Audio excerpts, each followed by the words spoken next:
Et mon autre invitée, Valérie Daubigny, c'est une émission toute féminine aujourd'hui. Merci à Anne-Laure Malher de m'assister. Bonjour Valérie Daubigny, les auditeurs de Radio Courtoisie vous connaissent. Est-ce que je vous présente encore ? Ben oui, je pense. Alors je vais vous laisser faire. On croit que tout le monde connaît, mais vous savez... Donc en fait, je suis patron d'émission sur Radio Courtoisie, le libre journal de la transmission, c'est un vrai bonheur pour moi.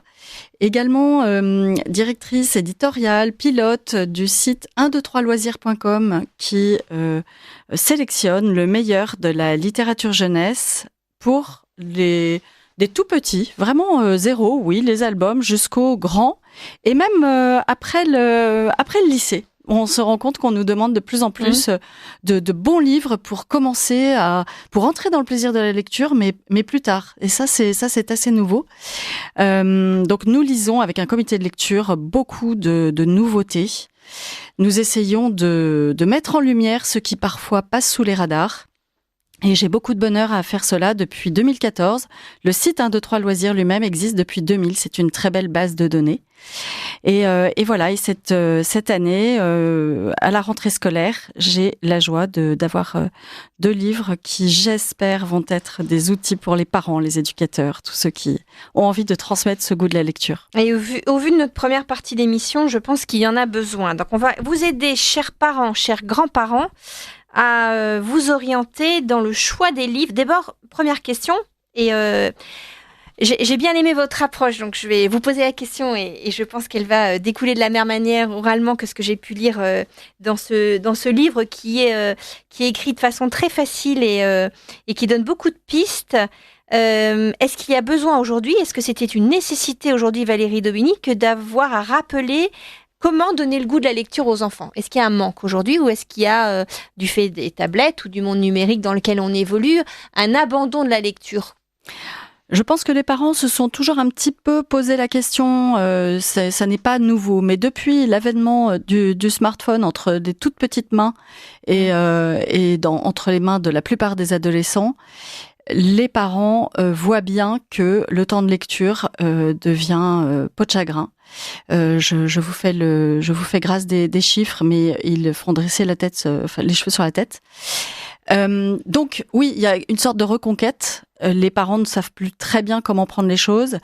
Donc nous parlons de la concurrence des écrans, mais pas seulement. Dans l'absolu, comment donner le goût de la lecture ? Par quoi commencer ? Qu'est-ce qu'il faut observer chez son enfant pour voir ce qui pourrait être la meilleure porte d'entrée ?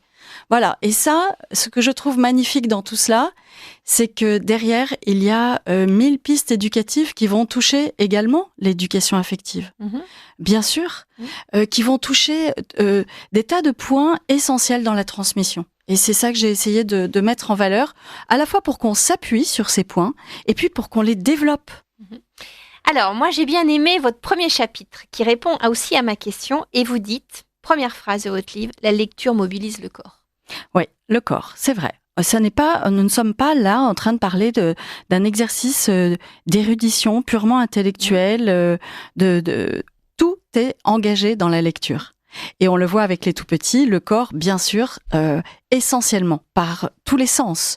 Développement du toucher, de l'ouïe, il vous entend raconter, il voit des couleurs contrastées, il a cette joie d'être tout contre quelqu'un qui va lui lire un livre, lui raconter une histoire. Nous-mêmes, plus âgés, notre corps, oui, entre en jeu dans la lecture. Les sens sont là également par ce toucher, par le silence que l'on va essayer d'obtenir, au moins que l'on va respecter pour soi-même, à part dans la lecture partagée, mais c'est autre chose. La façon que j'ai bien aimé qu'on a de tourner une page, la façon de le faire. On tourne une page, j'aime bien montrer aux enfants que pour tourner une page, pour ne pas abîmer le livre au centre du livre, vous savez, parfois on a tendance sur la page de droite, attraper, et finalement dans les bibliothèques, vous voyez les albums, ils sont tous un petit peu fissurés en bas à gauche, de la page droite. Donc, il est bon de montrer que on va attraper le bord en haut à droite et faire glisser sa main. C'est déjà un plaisir. Et puis on entend le bruit. Vous voyez, tout ça, oui, le corps intervient. Et tant mieux, parce que dans la lecture, petit à petit, subtilement, eh bien, il y a une sorte de réajustement entre toutes les parties de la personne. Son esprit, son cœur, son âme, parce que on dépose en effet des images, des sensations, des réflexions qui vont nourrir cet aspect-là, et le corps.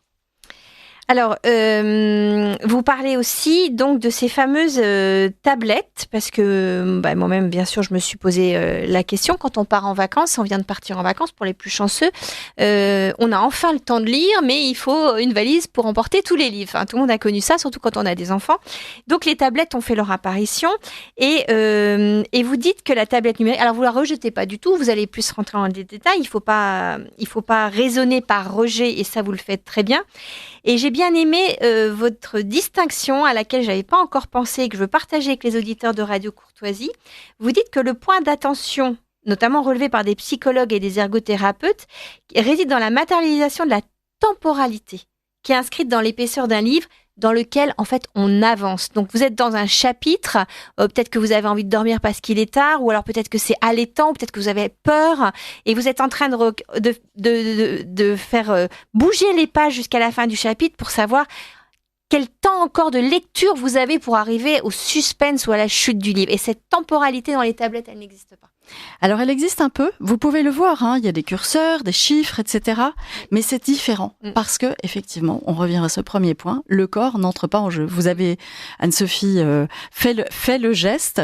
Oui, ce geste d'avoir les pages qui tournent entre nos doigts. Pour savoir où on en est et ce qu'il nous reste. Il y a un certain contact avec le réel encore. Oui. Et il y a beaucoup ce qui n'est pas un luxe en ce moment. Voilà. Et puis, ça peut sembler paradoxal. Il y a beaucoup de choses qui peuvent sembler paradoxales dans cette approche du livre. Mais en fait, si l'on veut bien en voir toutes les fibres, c'est complémentaire.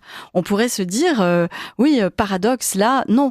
En fait, la tablette, le paradoxe, c'est le livre est là pour une évasion, et vous nous parlez de se maintenir dans le réel, hein. Mais tout cela est complémentaire.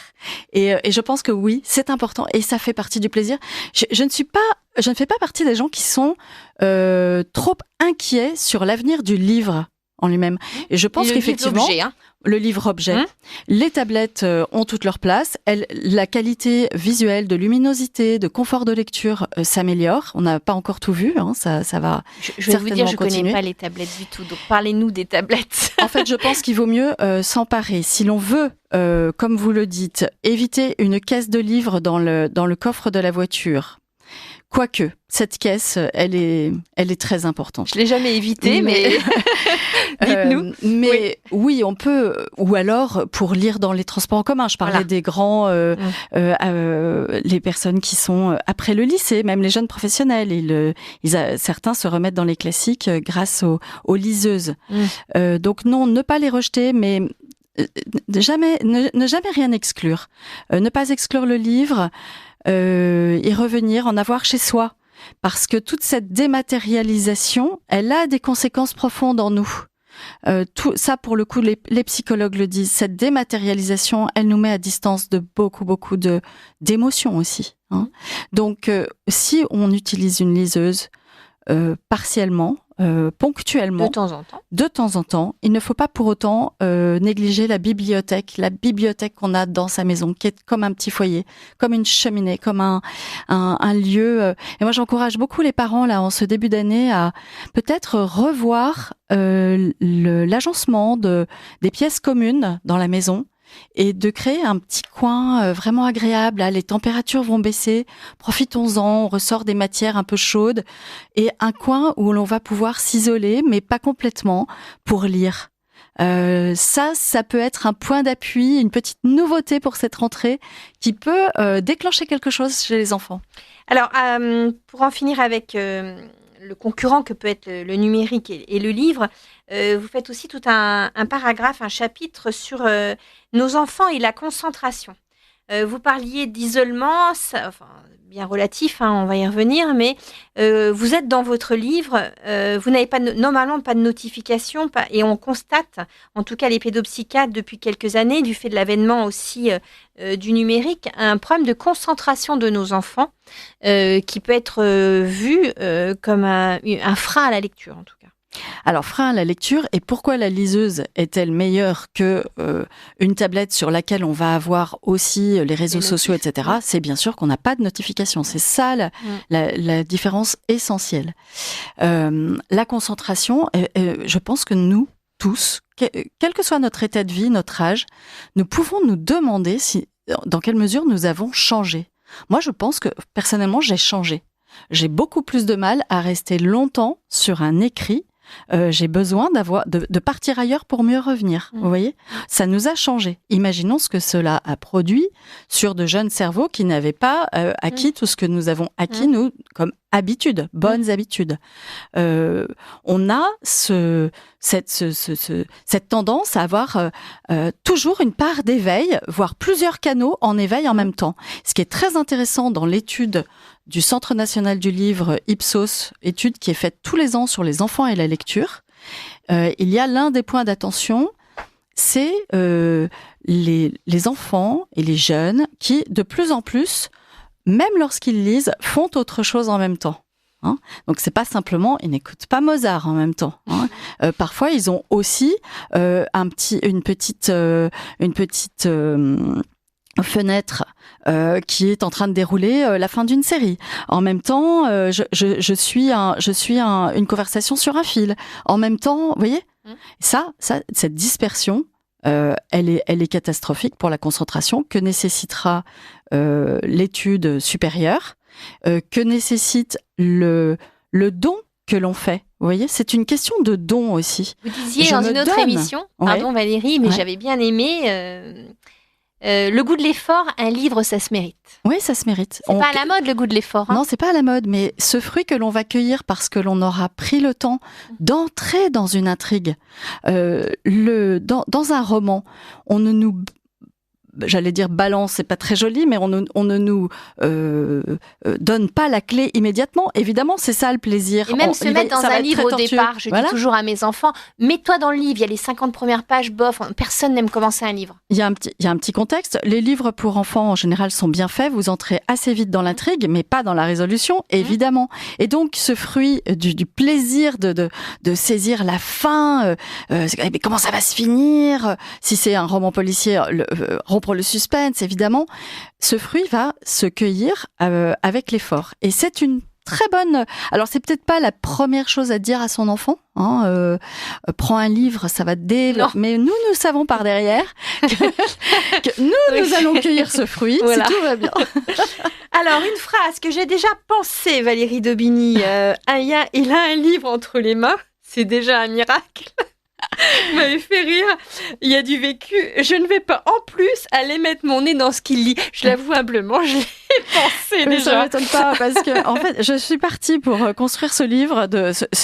Vous l'avez dit, ça se lit facilement. Hein. C'est vraiment un essai. C'est un guide pour les parents, les éducateurs. Voilà. Je suis partie pour construire les chapitres de phrases que j'entends tout le temps. Moi, j'aime pas lire, voilà. Ouais. Et alors, cette phrase que vous venez de dire, j'entends énormément de parents le dire, et c'est pas évident d'aller apporter une nuance chez les parents qui pensent qu'effectivement, pour une fois, il a un livre entre les mains. Je ne vais pas lui dire arrête cette lecture. J'ai lu 3 lignes, c'est extrêmement mal écrit, ce truc te tire par les pieds, etc. Oui, mais c'est pas évident. Eh bien, pour autant, là, je crois qu'il faut qu'on soit très vigilant. Parfois, il vaut mieux que l'enfant n'ait pas lu. Vraiment, il vaut mieux qu'il ait été faire du sport, faire autre chose, jouer au Lego. Un livre peut vous salir aussi bien que l'image d'un film. Différemment, bien sûr, parce que vous serez construit votre propre image. Mais moi, je peux dire qu'il y a des livres dits pour enfants, littérature jeunesse en tout cas. Vous en avez lu, vous en avez vu il m'en passe énormément entre les mains, qui m'ont sali, vraiment, qui m'ont sali, et je ne souhaite pas les avoir chez moi. Maintenant, j'ai une thérapie pour ça. Je ne jetais pas les livres. J'ai gardé un peu même ces livres-là un peu comme pièce à conviction, j'en ai si vous voulez. Aussi chez moi. Mais un livre qui m'a sali, maintenant je descends. Hein, c'est physique là aussi. Hein. Je descends, j'ouvre la grande poubelle, je le mets dedans, je remonte, ça va mieux. Parce qu'il y avait une sacralisation du livre en fait. On n'osait pas. C'est comme un autre chapitre que vous évoquez. et qui fait l'objet de discussions au sein de notre famille, c'est on commence un livre, il nous plaît pas, est-ce qu'on peut l'arrêter ? Ah oui, vraiment, vraiment, il faut pouvoir l'arrêter. Ça, vous me déculpabilisez. On le fait nous-mêmes. Voilà, on est entré, c'était pas le moment, ou trop de notions m'échappent. Je n'ai pas en ce moment cette capacité à entrer. On va quand même pas. Voilà, non. Pour les enfants, et c'est capital qu'ils sentent ça aussi. Sinon, ça devient le pain-somme, c'est tu l'amour au possible. Hein. Tu l'as commencé, tu le finis. Bah, la prochaine fois, je n'en commencerai pas. Non, il faut pouvoir finir, avoir de bonnes raisons pour le faire, que ça ne soit pas uniquement la flemme, évidemment. Il faut pouvoir justifier, ça aussi c'est important. Et même, je parle là aux professeurs. Alors, vous n'avez pas fini ce livre, dites-moi pourquoi. C'est nul. J'entends le nul, mais pouvez-vous m'en dire plus ? Hop, on argumente. Et c'est une clé de liberté. Hein. C'est pour apprendre à développer l'esprit critique. Moi, je suis ravie d'être aujourd'hui dans votre émission Liberté de penser. On est tellement là au cœur avec la lecture. Et donc, oui, avoir le droit de finir parce que on juge parfois mal de la capacité. On est parfois soi-même pressé, ça j'essaye d'en parler aussi, de donner un livre qu'on a beaucoup aimé, c'est trop tôt. Ah ça j'aime beaucoup, alors si vous permettez, ça j'ai pour du vécu, Anne-Laure Mahler qui a des enfants, ça doit être pareil. Plutôt mon mari, mais on va rester entre nous, c'est ça. On ressort les vieux bouquins, vous savez, des vieilles collections qu'on a gardées dans les coffres qui sentent le vieux. Et puis ça a été notre bouquin fétiche dans l'enfance. On a ressenti avec lui des tonnes d'émotions et ça nous a marqué. Et on veut transmettre, vous qui avez la transmission. Et donc on va donner plein d'espérance cet ouvrage à votre enfant qui va faire, mais alors un plouf total, parce que ça va pas l'intéresser. Et donc vous le prenez pour vous, vous êtes déçus parce qu'il y a quelque chose que vous n'avez pas réussi à transmettre. Mais comment il faut vivre ça ? Est-ce qu'il faut le faire ? Et comment remédier à la déception ? Le point essentiel est positif. Et rien n'est plus beau que cette transmission par la passion. Et un enfant qui voit que son père, sa mère, le juge digne de recevoir ce cadeau, mais c'est un lien magnifique. Hein, même s'il n'est pas lu. Vraiment. En revanche, là où ça peut devenir plus ennuyeux, et sur ce même plan affectif et du lien, c'est la déception que l'enfant va ressentir lui-même. Ah oui. Papa, maman me juge digne d'entrer dans le grand mône parce qu'il m'en parle avec la larme à l'œil. Moi, ce livre, je n'y comprends rien. Je n'ai pas envie de finir. Je trouve qu'il ne s'y passe pas grand-chose. Il y a beaucoup de mots que je ne comprends pas. En fait, moi, la lecture, c'est pas mon truc. Ils vont vous dire ça. Ils vont penser, je déçois papa et maman. Oui, il y a un problème de loyauté. Attention. Non, donc, il faut pouvoir, bien sûr, donner ses pépites. Je vous propose ça. Moi, j'ai beaucoup aimé. Je ne sais plus très bien à quel âge je l'ai lu, parce qu'honnêtement, qui se souvient parfaitement de l'âge ? On n'était pas les mêmes Parfois, enfants. on change un peu. La temporalité dans la mémoire n'est pas forcément parfaite. J'ai beaucoup aimé. Essayez de voir, c'est peut-être pas le moment, revenez-y plus tard, mais sachez que pour moi c'est quelque chose que j'ai envie de vous transmettre. Voir l'enfant se construire par opposition en disant ce que t'as aimé, moi on va voir ça plus tard. Donc voilà, ça c'était aussi pour montrer aux auditeurs de Radio Courtoisie que dans votre livre, donc je répète, Donner le goût de la lecture aux enfants de 0 à 16 ans, Valérie Daubigny aux éditions Artege, que c'était truffé d'exemples que vous pouvez avoir dans votre vie. Alors, il y a aussi la maman parfaite qui va vous dire qu'à 8 ans, son fils a lu tout Jules Verne, qu'il est dans du Balzac, et vous êtes là à essayer de lui faire lire je sais plus quel Narnia ou autre, mais c'est très bien aussi. Justement, Narnia, comment vivre ça alors ?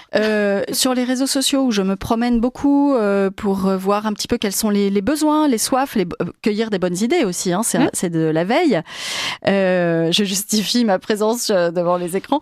Je lis, et là très très récemment, mon fils a lu est dans Narnia. Qu'en pensez-vous ? Il a 8 ans. Tout le monde dit Narnia, extraordinaire. Vous voyez les réponses, les pouces, etc. Mais qui connaît l'enfant là-dedans ? 8 ans pour Narnia, ça peut être beaucoup trop tôt. Nous, on le conseille plutôt au début du collège. Il n'y a pas le feu. S'il lit Narnia à 8 ans, il va être dans Harry Potter à 8 ans 3/4. Et désolé, c'est une erreur. Donc, ces mamans parfaites, comme vous dites, qui sont très fières d'annoncer le poids en kilos du livre lu par leurs enfants, eh bien vous, comparaison n'est pas raison. Voire poison. Voire encore pire. Non, ne vous comparez pas. avancez à votre rythme, respectez le rythme de vos enfants ne sont pas des idiots. Si, par exemple, ils ont envie de relire un oui, alors qu'ils lisent très bien, ça aussi c'est important, ne pas mépriser le fait Il y aura des retours en arrière, je pense. Ils font des retours en arrière, ça leur fait du bien, ça les sécurise. Pas de mépris, ne pas être trop pressé. À un moment ou à un autre, il décrochera et c'est une erreur. Et puis ça crée de l'amertume. Voilà, sentez-vous très libre par rapport à ce que vous lisez sur les groupes de lecture sur les réseaux sociaux. Et puis on a tous eu ces livres obligatoires entre guillemets à lire, qui nous ont bien saulés Simone pendant Veil, Jean-Paul Sartre. Oui, mais même au-delà, même si c'était pas idéologique. Oui, alors l'autre jour le père Goriot. Alors, il fallait lire parce qu'il fallait faire Vendredi des fiches de lecture, voilà, qu'on a eu au bac. Finalement, ça nous a un petit peu dégoûté des classiques. Alors, comment éviter ces erreurs avec nos enfants qui sont tout fiers d'avoir lu 2 livres cette année et il fait des belles fiches dessus. C'est pas qu'ils ont eu que les résumés. Il faut. Et en fait, ça c'est assez, c'est un point sensible parce que oui, il y a des passages obligés dans la vie, donc on va pas non plus aplanir tout leur chemin, etc. Et rentrer dans les classiques, c'est un passage obligé qui se fait, s'il ne se fait pas par la maison, il se fait par l'école. Mais là aussi, je parle un petit peu aux professeurs. Les listes de l'éducation nationale sont assez étonnantes quant à l'âge proposé. L'âge proposé pour des livres qui nécessitent de la maturité. Il y a la maturité intellectuelle, il y a la maturité affective. Il faut vraiment toujours faire attention à ces 2 plans-là. Ils sont très rarement en adéquation. Et entrer dans les classiques, dans certains classiques, pour des collégiens, est très difficile parce qu'ils ne comprennent pas. Ils comprennent pas les pistes secondaires, les pistes par derrière. Pour autant, il faut la faire, cette fiche de lecture. Alors, j'aime beaucoup parce que vous dites la puissance tue l'amour des fiches de lecture est insondable. Ouais, c'est vrai. Pour donner une idée du ton de votre livre et qu'une personne, les auditeurs, n'aient pas peur de... Alors, il y a un auditeur qui me demande de rappeler les références des livres. Alors, le premier livre, on a vu Sophie Audugé qui nous parle aux éditions Artege, Éducation sexuelle à l'école. Vous aurez tout sur le site de Radio Courtoisie, sur les livres au journal de la liberté de penser. Et puis, on a Valérie Daubigny, Donner le goût de la lecture aux enfants de 0 à 16 ans aux éditions Artege. Et vous êtes aussi venu nous parler d'une bibliothèque idéale. On en avait déjà parlé ensemble. Alors ça, c'est la Bible des parents et grands-parents pour choisir des livres de 0 à 16 ans qui auront été lus par par 1, 2, 3... Alors, ce livre, Une bibliothèque idéale, que lire de 0 à 16 ans aux éditions Critérion, est une réédition en septembre 2024. Là, il est tout chaud, il est vraiment tout neuf. De ce livre coécrit avec Anne-Laure Blanc, du blog Chouette un livre, Hélène Fruchard, qui est la mémoire vivante d'1, 2, 3 loisirs. Voilà. Et nous avons mis pour la 2e fois en commun tous nos choix en ne mettant pas tout. Si vous voulez, il a fallu trier, nous avons discuté, remis sur le métier et nous essayons d'offrir cet outil qui n'est pas un outil parfait. Je tiens à le dire. Et tant mieux. Et tant mieux. Le choix ultime, il appartient à celui qui connaît l'enfant. Redonnons aux parents leur rôle d'éducateur. Je crois que c'est le thème de l'émission. J'y tiens parce que parfois on se dit « prenons une bibliothèque idéale, tout ce qui est dedans est parfait pour mon enfant. » Faux. Tout ce qui est dedans correspond à mes valeurs éducatives. Faux. C'est vous l'arbitre. Et c'est ça qui est beau, c'est ce qu'il y a de plus beau dans l'éducation. Et donc nous avons eu beaucoup de joie. C'est difficile, remettre tout cela sur le métier, offrir une liste de livres du patrimoine, à ne pas oublier, et dans la création contemporaine, qui est parfois excellente, je tiens à le dire et à le redire, le meilleur. Et puis, rendre hommage à tous ceux qui travaillent autour du livre, les éditeurs qui prennent des risques, qui se donnent du mal, les auteurs, c'est une vraie vocation d'être auteur pour la jeunesse. C'est pas ça qui va vous donner une gourmette en or. Non, et même les maisons d'édition. Et les maisons d'édition. Les illustrateurs, parfois excellents. Et puis, n'oublions pas les libraires. Les libraires, et notamment les librairies indépendantes. Ouais, achetez vos livres dans des librairies. Les librairies indépendantes. Peut-être sur Internet, mais que ce soit une librairie indépendante. Et je veux rendre hommage là au travail que fait Anne-Charlotte Lundy avec Livres en famille. Où non seulement elle vous procure les livres, mais elle les lit, elle les sélectionne. Et ça, chapeau, parce que c'est extrêmement rare. Anne-Laure Malher, on avait la réaction d'une auditrice de mémoire. D'un auditeur qui est un fidèle de l'émission puisqu'il commentait la première partie. Vous avez pointé une différence essentielle entre graphosphère et vidéosphère. confère Régis Debray, l'image rend passif, l'œil est captif. On ne réfléchit pas. Cette différence est fondamentale. La lecture structure le cerveau, forme les neurones, fait travailler, etc., comme le par cœur. Citons toutefois l'audiosphère, la radio, qui permet elle aussi de faire autre chose en écoutant une émission. Sinon, oui, la liseuse ou tablette dédiée, réservée, est un compromis assez intéressant. On lit, mais on n'est pas sur Internet ou sur YouTube en train de visionner des vidéos souvent indigentes. Je défends YouTube, toutes les vidéos de YouTube ne sont pas indigentes. Et c'est comme pour tout, on fait des choix, les amis. Il faut faire des choix. On y trouve Radio Courtoisie, d'ailleurs. On y trouve Radio Courtoisie, on y trouve d'excellentes rediffusions. Bien sûr, je retiens plusieurs choses dans ce message extrêmement riche de l'auditeur que je remercie. Il a raison, lorsque l'on est devant un film, il est beaucoup plus difficile de couper pour réfléchir, intérioriser, décanter un tout petit peu, alors qu'un livre, voilà, je lis cette phrase, je la laisse résonner en moi, je m'arrête un peu. C'est inconscient, hein. Hop, je repars. Respecte le livre. Voir, je la relis. Donc la graphosphère, comme il nous dit, est beaucoup plus respectueuse de notre propre rythme et donc pour faire entrer les choses. C'est autre chose, effectivement. Et puis alors l'audio, très intéressant aussi, ce que cet auditeur me permet de dire, c'est qu'il faut d'abord lire à haute voix à ses enfants et ne pas s'arrêter dès lors qu'ils savent lire tout seuls, et même très longtemps. Et ne pas se priver des outils qui sont des outils audio pour entrer dans les œuvres classiques, par exemple. Pour la fameuse fiche de lecture du Père Goriot, pourquoi ne pas lire un chapitre, écouter un autre chapitre? C'est gratuit, ça, sur Internet. On trouve partout, dans les médiathèques, mais il y a vraiment des rayons magnifiques d'œuvres classiques qui sont lues par de belles voix, de grandes voix. Et quand, aujourd'hui, il faut quand même reconnaître qu'on apprend mal à lire, on annonne. Mais il y a même des députés qui annonnent, pour vous dire. Le passage du déchiffrage à la vraie compréhension, et ça Michel Demurger le dit extrêmement bien dans son livre « Faites-les lire au seuil ». Ce passage-là n'est pas facile, et lorsqu'on annonne, qu'on comprend mal ce qu'on lit, mais ça devient un pain somme de lire le Père Goriot. Donc lire un chapitre, écouter un autre. Il y a d'excellents donneurs de voix, enfin voilà, ça, je crois qu'il ne faut pas s'en priver, il ne faut pas se dire « Ah mais tu l'as pas vraiment lu !» Non, il ne l'a pas vraiment lu, mais il est entré dedans, et cela peut ouvrir son appétit pour les œuvres classiques. Ok, écoutez, merci beaucoup Valérie Daubigny.